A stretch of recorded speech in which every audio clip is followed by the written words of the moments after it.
Live from Fort Lauderdale, Florida and Phoenix, Arizona, it's EKB-TV Live, with your hosts, Dr. Bernard Alvarez and Dr. Raina Redhawk, empowering the human experience. Absolutely.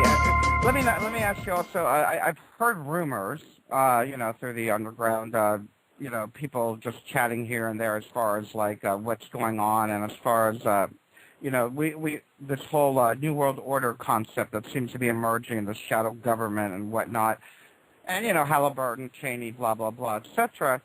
Do you see anything of that going on over there? I've heard instances where some people are getting like some type of RFID cards, kind of like what we're going to be getting, the real ID with the RFID chips in them.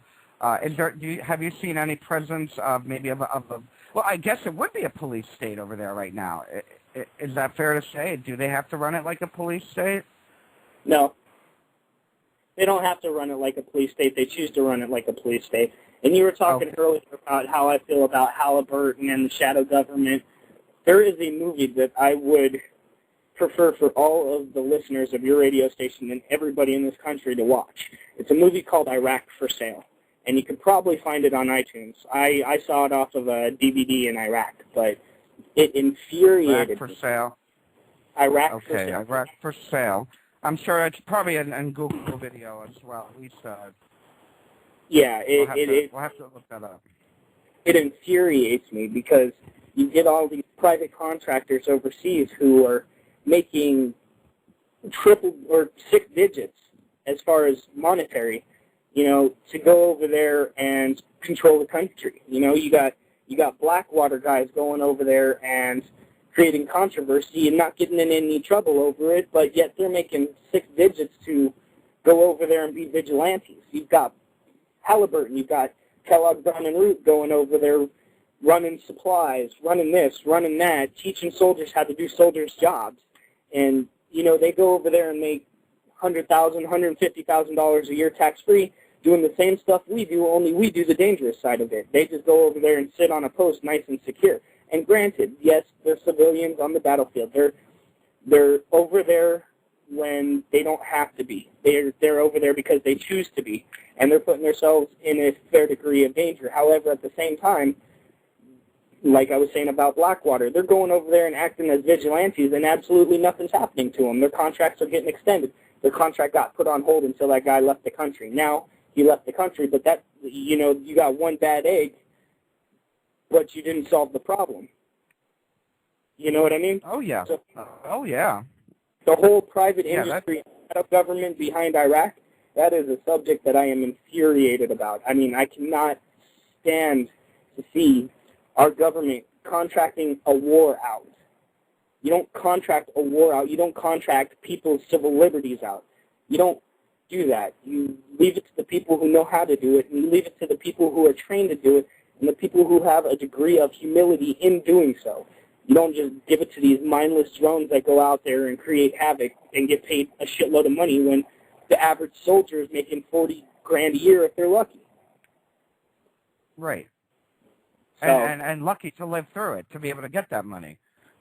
Exactly. I touch a little bit more on Blackwater. Can you explain a little bit to our listeners? Because a lot of people, one of the things I try to pride myself on with the Global Illumination Council and our shows and our videos is try to make it accessible to people that really don't understand politics, that really don't watch the news because they don't understand all the gibberish that goes on.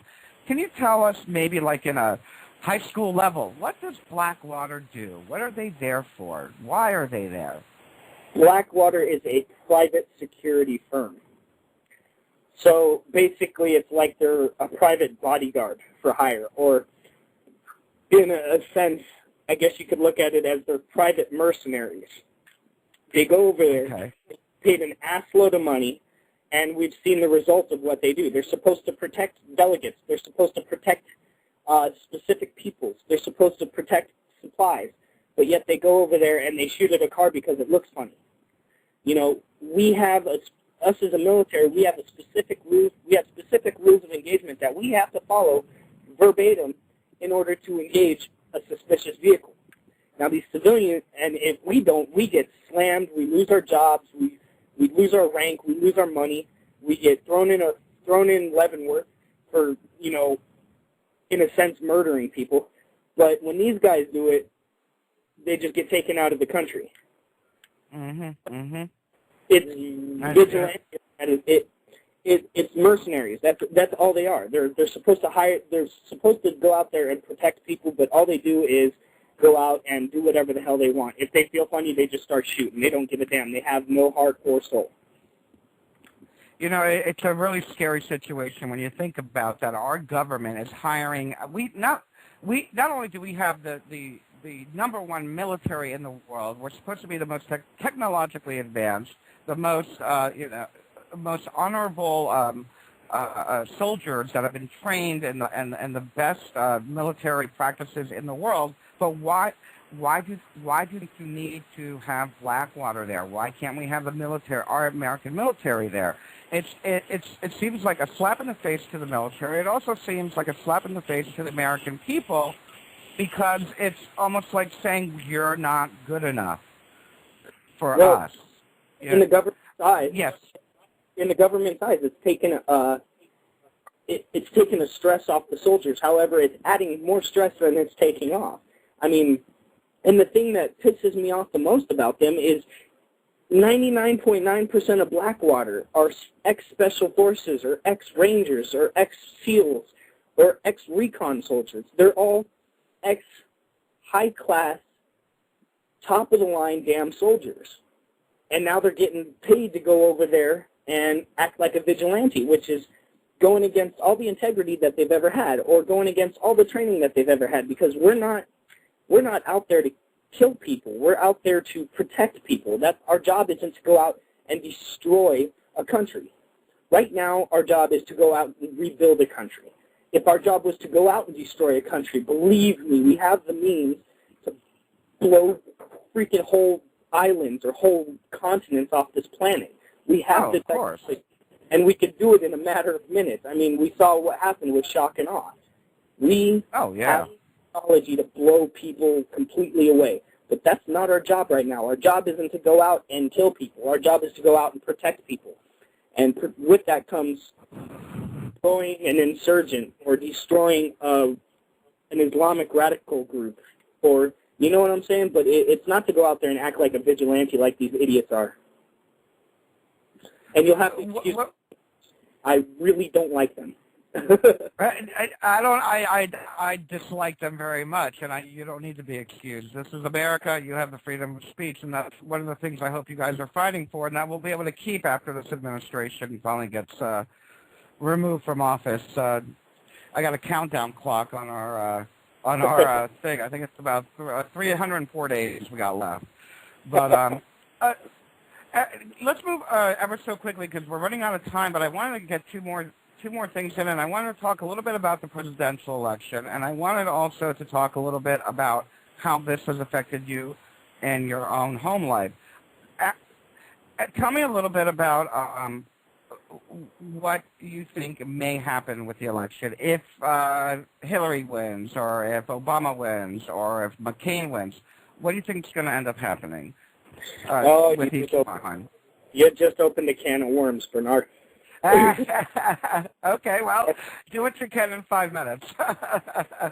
In 5 minutes. Okay. Let's start with McCain. Very disappointed in Senator McCain. As hardline as he used to be, how he used to do nothing but preach patriotism. And I have a respect for this man for spending 5 years in a prisoner of war camp and coming out alive. I have a dear respect for him, and he treats the troops with respect. However, he's almost gone into a John Kerry mode where he flip-flops on his policies, where he says this 1 minute and then says another minute. And that's, first off, I'm a Republican, and that drives me nuts.